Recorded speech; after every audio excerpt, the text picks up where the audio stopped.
DDC हमारा CEO है और सीईओ कार्यपालक पदाधिकारी है और डीडीसी नहीं है, ये सब लोग जानते हैं। यहाँ बक्सर जिले में कार्य का अनुभव थोड़ा थोड़ा धीरे धीरे हो रहा है, उनको बढ़ रहा है। लेकिन डीडीसी ने एक चीज़ यहाँ बक्सर में किया कि उन्होंने जब आई यहाँ पे तो जो खस्ता हालत था इस जिला परिषद का कि एनओसी नहीं लेना, फिर बिना एनओसी के काम कर देना, फिर कहीं योजना कहीं और काम हो जा रहा है। इस सब चीज़ को सुधारने के लिए डीडीसी ने एक सुनियोजित तरीके से और ऑफिस को अपडेट किया। वो अपडेट के चक्कर में थोड़ी बहुत लेट जरूर हुआ, लेकिन वो अच्छी चीज़ है क्योंकि जो भी योजनाएं हैं एनओसी पहले अनुशंसा होता है, अनुशंसा के बाद एनओसी होता है।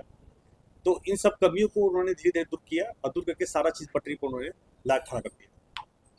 तो जो लोग आंदोलन कर रहे हैं उनके खिलाफ तो गलत कर रहे हैं। हाँ, हम इसलिए कहेंगे गलत कर रहे हैं कि जो हम लोग का उच्च स्तरीय सदन है, जिले का सबसे उच्च स्तरीय सदन हम लोग जिला परिषद है और हम लोग की जो भी अपनी बातें कहनी हो उस सदन के अंदर हम लोग करते हैं, बाकायदे सदन चलता है। अगर हमारे डीडीसी के खिलाफ कोई बातें हैं, डीडीसी हमारी काम नहीं कर रही है, डीडीसी हमारी पेमेंट नहीं कर रही है, तो हम सदन में ही लड़ते हैं और उनके ऊपर प्रोसीडिंग, चाहे जो भी जिम्मेवार पदाधिकारी है उसके ऊपर प्रोसीडिंग हम ला सकते हैं।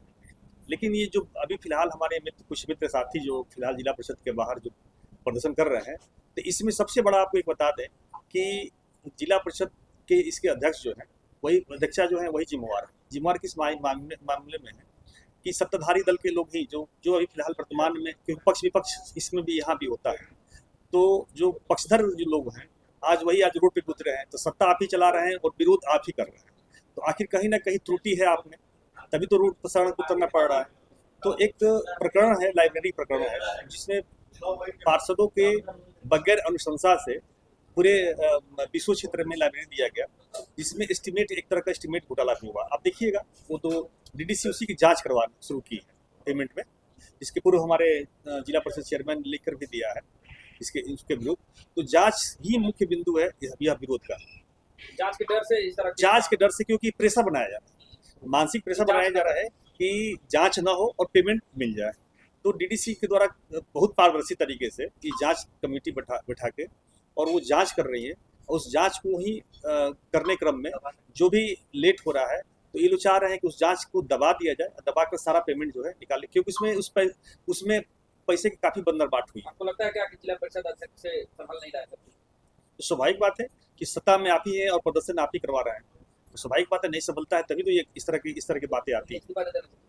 इस्तीफा देना चाहिए नहीं चाहिए, ये तो लोकतांत्रिक प्रक्रिया है, क्योंकि अब तो चुनाव भी 4 महीने 3 महीने में होना है और जनता को आप दिखाना चाह रहे हैं ये बात, अपनी नाकामी को छिपाने के लिए आपने ये प्रदर्शन करवा रहे हैं कि हम नाकाम हैं, तो भी हम जनता को दिखा रहे हैं कि नहीं भाई आपके लिए हम संघर्ष कर रहे हैं रोड पे। लेकिन संघर्ष का मूल कारण है वही चीज़ कि जो जांच की प्रक्रिया है वो डीडीसी के द्वारा थोड़ा कराया जा रहा है और जांच प्रक्रिया को दबाने के लिए इस तरह की ये आरोप लगाया जा रहा है डीडीसी के ऊपर।